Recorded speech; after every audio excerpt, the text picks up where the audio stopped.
저는 이제 북한에서 태어났습니다. 김정은 국방종합대학교라는 네. 학교를 졸업하고 네. 김씨 일가의 입장에서는 자격지심을 가지고 있는 어떤 R&D 예산 삭감을 진행하는 데서 있었던 어떤 절차적인 문제점들에 대한 면제부가 될 수는 없다라고 저는 보고 있어요. 차세대 무인정찰기를 개발하고 있었던 일이 있었어요. 네. 근데 그것을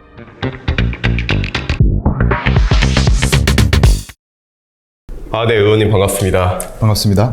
네, 먼저 이제 진행하기 전에 저도 이제 명함 받았으니까 이제 네. 명함이랑 같이 제가 쓴 오. 책인데요.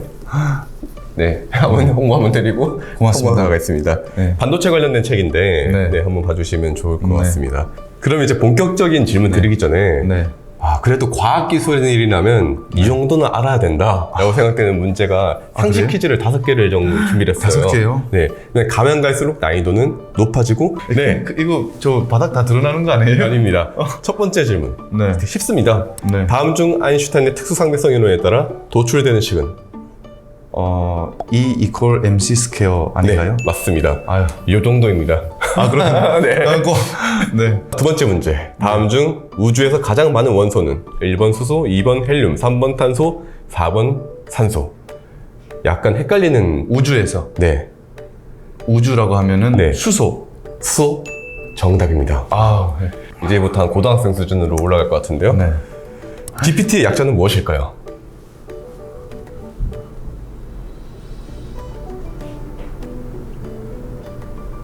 시간을 Generative Pre-trained Transformer. 2번 정답입니다. 아이고. 다행입니다. 4번 다음 문장에 빈칸에 들어갈 단어는 무엇일까? 실제 기사에서 발췌한 단어인데요. 반도체에 관심 있으면 정답을 맞출 수 있는. HBM은 아닌 것 같은데. 랜드도 아닌 것 같고. 그냥 찍겠습니다. HBM 하겠습니다. HBM 정답입니다. 고맙습니다. 실제 삼성전자 반도체 뉴스룸에서 나왔던 질문입니다. 네. 보시면 이제 좀 어려워지기 시작합니다. 네. 가나에 들어갈 내용으로 오는 것은 다행히 이제 객관식이라서 찍을 수 있습니다. 저는 2번 찍겠습니다. 2번으로요. 네. 틀렸나요? 아쉽지만 4번입니다. CPU 병목 현상이 아니라 메모리 병목 현상. 메모리 핌은 맞추셨는데 핌은 알고 계시나요? 핌은 들어본 기억이 있어서. 네, 프로세싱인 메모리의 약자인데 그거에 대한 내용도 여기 있으니까요. 알겠습니다. 공부 한번 부탁드리겠습니다. 공부를 많이 해요. 사실 다음 질문 넘어가기 전에 의원님이 굉장히 여쭤보면 특별한 양력을 갖고 계시잖아요. 네. 여기에 대해서 소개를 안 드렸었는데 네. 혹시 먼저 간단하게 소개를 해주실 수 있을까요? 저는 이제 북한에서 태어났습니다. 북한에서 태어나고 네. 2009년까지 이제 북한에 살다가 네. 2009년 4월 13일에 4월 13일? 네, 한국에 왔어요. 네. 네, 탈북은 두만강을 건너서 왔는데 근데 그 전까지는 제가 북한에서 2003년부터 네. 2007년까지 김정은 국방종합대학교라는 네. 학교를 졸업하고 네. ICBM 하나만 만들겠다고 생각하는 그러니까 모든 걸 집중하는 대학교가 이제 그런 대학교고 그럼 ICBM을 실제로 이제 개발하는데 공부를 많이 하셨겠네요? 그렇죠. 관련 네. 어떤 응용 기술이라든가 이런 부분에 대해서 공부를 좀 많이 했고 그리고 졸업하고 나서는 이제 관련 군수공장 연구소에 배치를 받았어요. 북한 체제가 잘못됐다라는 사실을 대학교를 졸업할 때 완전히 알게 됐어요. 졸업할 시점에요? 네. 아무래도 과학적 사고의 기본은 비판적 사고이기 때문에 맞아요. 그런 분들이 많으신 것 같은데 지금 국회 이제 300명 의원분들 중에서도 네. 탈북민 출신이 또 제가 이번에는 유일합니다. 유일하신 거죠? 네. 북한에서 뭐라고 가르치냐면 네. 전 세계에서 북한 조선민주주의인민공화국만이 정의고 선이다라고 가르칩니다. 과학에선 절대로 그런 거 없잖아요. 없죠. 네. 절대 있을 수 없는 일이고 전 세계에서 정말 1%가 안 되는 북한만이 정의고 선이다 그러면 어떤 물질이 50% 이상이 뭔가 불순물이 섞이면 그 물질의 본연의 특성을 잃어버리잖아요. 네. 그러면 이렇게 생각해 봤을 때는 그러면 세상은 악이 맞는 거지라는 생각이 들 수 있잖아요. 그게 원래 맞는 거잖아요. 네. 적어도 많은 그 나라들이 선이고 정의일 수도 있겠다라는 생각을 하게 된 거죠. 반대로. 반대로 생각했을 때. 네. 그렇게 생각했을 때 북한이 그토록 그 증오하는 네. 미국과 대한민국은 그 오히려 반대로 반대편에 보면. 있을 거다라는 생각을 하게 된 거죠. 그 전에는 우리나라랑 뭐 미국이 대한민국과 미국이 네. 굉장히 못 살 것이라고 인지를 하셨어요. 그렇죠. 예. 굉장히 못 살고 한국의 뭐 드라마도 좀 보긴 했었고. 어떤 드라마 보셨어요? 그 형사라는 드라마인데 형사요? 예, 모르시죠? 네.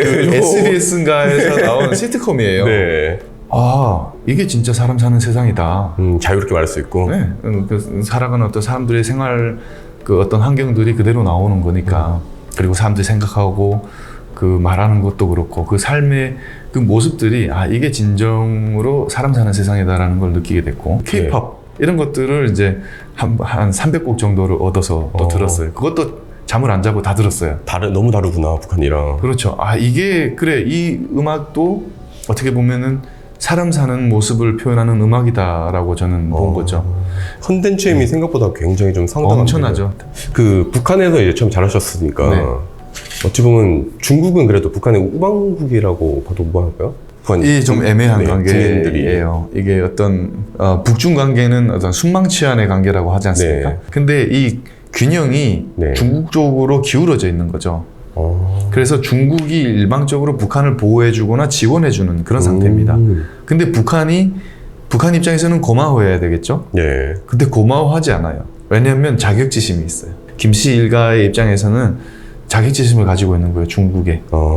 그래서 굉장히 싫어해요, 중국을.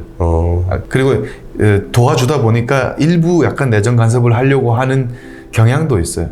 그래서 싫어해요. 근데 둘이 싫어하지만 뗄래야 뗄 수 없는 관계다라는 거죠. 지정학적으로. 북한 평양 그것도 김정은 국방대학이 갈 정도면 네. 상당히 좀 엘리트셨을 것 같고 네. 그 이후로 이제 북한에서 일을 하셨잖아요. 네.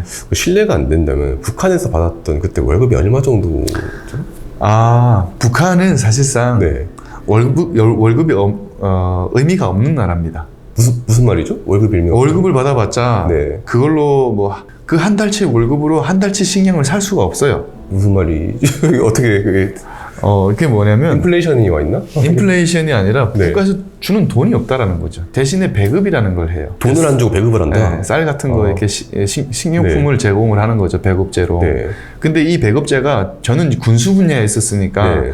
먹고 살기에 뭐 나쁘지 않을 정도의 배급을 받는 거예요. 근데 민간 분야에 있으면 아예 이 배급마저도 없어요. 그래서 사람들이 다 시장에 의존해서 살아요. 시장에서 장사하거나 땅에서 농사를 짓거나 이런 걸로 살지 국가가 제공해 주는 걸로 살지 못하는 거죠. 이럴 때면 이제 의원님께서는 너무 열심히 일하셔가지고 A 자동차를 구입하고 싶은데 이거를 주는 게 아니라 뭐 적당한 B 자동차, C 자동차. A 자동차가 아니라 장난감 자동차 뭐 피규어도 못 주는 거예요. 자동차는 꿈도 꿀 수가 없죠. 자동차는 김씨 일가가 네. 자기 정권에 충성하는 사람에게 선물로 준 선물 정치의 하나의 수단일 뿐이에요. 또 뭐 벤츠 같은 거 주나요? 그렇죠. 벤츠나 혹은 과거에는 네. 뭐 볼보도 주고 뭐 네. 그랬었는데 자동차를 탄다 그러면 신분이 다르다고 생각하시면 돼요. 그러면 이제 우리나라에 대한민국에 넘어오셔서 자본주의를 처음에 경험하셨잖아요. 네. 뭐가 제일 놀라우셨어요? 자본주의는 민심이 각박하다고 배웠어요. 네. 근데 실제 제가 대한민국에 왔는데 그렇게 민심이 각박하다고 배웠던 자본주의가 너무 따뜻한 사람들이 많은 거예요. 그리고 우리 공동체를 사랑해서 우리 공동체에 도움이 되는 사람들을 품고 도와주려고 하는 그런 따뜻한 마음을 가진 사람들, 우리 국가 발전을 위해서 애쓰는 사람들, 이런 분들을 보면서 그런 생각이 들더라고요. 만약에 과거에 김일성이나 혹은 뭐 레닌, 네. 뭐 이런 사람들이 그 사람들이 꿈꿨던 공산주의라는 사회가 어쩌면 이런 사회가 아닐까? 모든 게 풍요롭고 우리 사회에 따뜻한 사람들이 있어서 서로 돕고 하는 그 모습. 김일성이 공산주의를 하겠다고 하면서 줄구장창 했던 말이 그겁니다. 이 밥에 고깃국 먹게 해주겠다. 우리 매일 먹고 살잖아요. 네. 근데 제가 처음 한국에 왔을 때 아까 느꼈던 게 따뜻함이었다고 했잖아요. 네. 근데 요즘 우리 사회에 그 따뜻함이 사라져가고 있는 것 같아가지고 좀 마음이 아픕니다. 네. 그럼 이제 본격적으로 제가 질문 드릴 건데요. 네. 첫 번째 질문 굉장히 좀 예민한 주제죠. 네. R&D가 예산 삭감이 이루어졌어요. 네. 여기에 대해서 많은 연구자분들께서 불만이 있으셨는데 네. 의원님께서는 현 정부의 R&D 예산 삭감 어찌 보면 여당이라서 좀 어려우신 부분도 있겠지만 솔직하게 어떻게 바라보셨을까요? 먼저 대표님께서 아시겠지만 제가 불과 3개월 전까지만 해도 연구 네. 현장에 있었던 사람이지 않습니까? 저도. 네. 그래서 사실 그 이번 R&D 예산 삭감으로 인한 어떤 연구 현장의 분위기라든가 어려움 네. 이런 것들에 대해서는 제가 잘 알고 있습니다. 네. 그 정부와 연구 현장 간의 어떤 소통, 의견 수렴 네. 내지는 또 이로 인해서 발생할 수 있는 후폭풍에 대한 네. 고려가 좀 많이 부족했다라는 고려가 생각, 부족했다? 네, 고려가 네. 부족했다라는 생각이 음. 있습니다. 그래서 다만 이제 저도 15년간 이제 연구 현장에 있었던 사람으로서 본다면 경험에 따르면 우리 R&D 시스템에 비효율이 있는 것도 분명하다. 존재하는 것도 비효율이 존재하는 것도 사실인데 그럼에도 불구하고 어떤 R&D 예산 삭감을 진행하는 데서 있었던 어떤 절차적인 문제점들에 대한 면죄부가 될 수는 없다라고 저는 보고 있어요. 소통이 부족했다. 의견 수렴, 우리 이공계 연구자들과 관련자들에 대한 그들과의 어떤 충분한 의견 수렴이 이루어지지 않았다. 그리고 이로 인해서 발생할 수 있는 그 후유증 혹은 뭐 부작용 이런 것들에 대한 고려가 좀 충분히 좀 디테일하게 있지 못했고 네. 좀 일괄적인 삭감으로 인해서 어려움이 좀 뭐랄까 부작용이 많았다라고 좀 말씀드릴게요. 이제 현재 과학기술 정책 중에서 지금까지 의원님 보셨을 때 네. 가장 부족한 점이 뭐라고 보세요? 우리나라 연구과제 평가 시스템이 좀 문제라고 저는 보고 있어요. 아, 평가 시스템이요? 네. 네. 평가 시스템이 문제라고 보고 있는데 그게 가장 큰 부분이라고 보고 있어요. 근데 이게 사실 연구성과 평가법이 네. 20년 전에 최초로 제정이 됐어요. 네. 문제가 뭐냐면 기존에 우리가 만들었던 연구성과 평가 시스템은 패스트 팔로워에게 적합한 시스템이었던 거예요. 패스트 팔로워에게? 네, 패스트 팔로워에게. 근데 이게 이제는 우리가 이제 퍼스트 무버로 가야 되는 상황이지 않습니까? 네. 여기에는 적합하지 않다라는 겁니다. 아. 우리 이제 우리나라의 과제 목표 달성률이 얼마인지 아시죠? 네, 되게 높죠. 99% 정도 되잖아요. 네. 그런데 우리나라의 연구과제 성공률이 99%라는 말은 그만큼 도전적인 연구를 안 한다는 얘기가 되겠습니다. 미국은 과제 성공률이 20%, 낮죠. 네. 이스라엘은 30%. 근데 심지어 이스라엘은 30%가 넘어가면 감사를 받는데요. 도전적인 과제를 한 게 아니다라고 네. 보는 거죠. 과거에 우리나라 국방과학연구소 ADD에서 네. 차세대 무인정찰기를 개발하고 있었던 일이 있었어요. 네. 근데 그것을 이제 프로젝트가 진행이 되어 오다가 2016년인가에 최초로 프로토타입 시제기를 만들어서 띄웠어요. 근데 이게 뜨자마자 바로 추락해가지고 그 기체가 완파됐거든요. 네. 이 완파됐는데 이 기체 제작에 들어간 비용이 한 67억 원이래요. 근데 방위사업청이 이거에 대한 책임을 물어가지고 손해배상을 청구를 했는데 이건 누구한테 한지 아세요? 누구한테 했죠? 그 연구개발에 참가했던 젊은 박사급 연구자들에게 5명에게 물렸어요. 첫 번째가 이제 평가 시스템 문제고 이런 것들을 또 개선하면서도 지금 망가진 우리 이공계 생태계를 개선하기 위해서 이공계 인력들, 우수한 이공계 인력들을 키워내고 또 좋은 R&D 환경을 만들고 이런 것들을 해야 된다라고 보고 있습니다. 다음 질문으로요. 네. 한국의 R&D 투자가 2020년 기준으로 94조 원, 세계 5위예요. 네. 그럼에도 불구하고 노벨 과학상 0명이죠. 여기에 대해서 비판을 하는 국민분들이 굉장히 좀 많으세요. 그러면 의원님께서는 우리나라가 이렇게 많은 돈을 투자를 하고 있음에도 불구하고 아직까지 빛을 발하지 못하는 노벨상이 빛이라고 볼 수 없겠지만 이렇게 성과가 잘 나오지 못하고 있는 이유와 해결책이 말씀하셨던 그러한 부분에 있다고 또 보실까요? 그런 것들을 하나하나 우리가 바꿔가다 보면 네. 이제 자연스럽게 어떤 노벨상이라든가 이런 성과들이 발생할 수가 있는데 연구자들이 어떻게 보면은 노벨상을 받기 위해서 열심히 연구하고 노력하는 건 아니잖아요. 그쵸. 그게 목적은 아니에요. 도전적인 연구를 하다 보니까 네. 이제 네. 노벨상을 네. 받게 되는 것이고 그래서 전제가 좀 잘못됐다라고 우선 말씀을 드리겠고 사실상 우리나라 과학자들 중에 노벨상을 수상하지는 못했지만 정말 이 노벨상 수상에 근접한 연구자들은 많이 있었다라고 말씀을 드리겠고 그리고 이분들의 업적 자체가 실제 외국의 그 노벨상을 받은 연구자들과 비교해 봤을 때도 그렇게 차이가 거의 뭐 비슷한 수준이었다라고 저는 말씀드릴 수 있습니다. 그리고 한 가지 짚고 넘어가야 되는 것이 우리가 2000년까지만 해도 R&D 투자 규모가 중국하고 유사했어요. 네, 근데 지금은 중국이 2위인데 이 2위랑 우리나라의 R&D 투자 규모가 10배 이상 차이 납니다. 아, 중국은 팍팍 올라갈 동안 우리는 네, 유지가 중국은 되네요. 급격하게 올라갔고 우리는 거의 유지되거나 네. 서서히 올라오는 거죠. 그러면 다음 질문 넘어가기 전에 네. 이제 계속해서 어려운 얘기를 했으니까 이번에는 밸런스 퀴즈를 하나 드리고 싶어요. 아, 예. 네, 모든 의원분들께서 비슷한 수위의 질문을 받았다는 점 이제 염두에 두시고요. 자, 긴장되네요. 네. 둘 중에 네. 하나를 고른다면 정말 솔직하게 네. 말씀 부탁드립니다. 1번 4년 만에 김정은 국방대학 학사 졸업하기. 두 번째 질문 네. 10년 걸려서 서울대 석박사 졸업하기.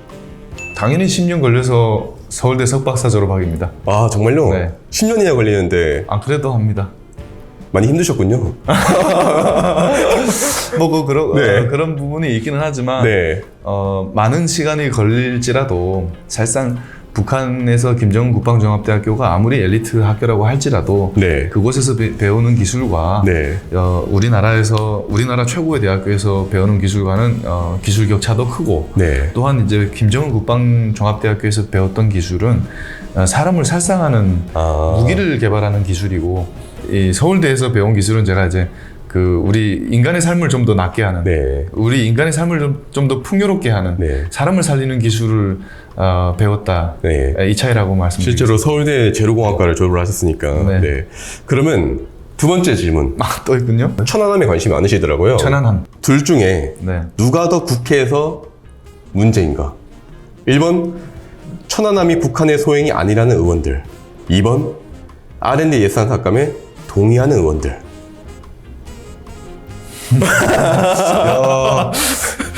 저는 윤석열 정부가 추진하고 있는 12대 전략기술하고 네. 3대 게임 체인저 육성 네. 이런 것들이 사실 네. 미국은 자신이 있죠. 자신은 있지만 그래도 저 정도로 무섭게 치고 올라오는 것은 실패하더라도 말도 안 되는 거라 하더라도 지원했던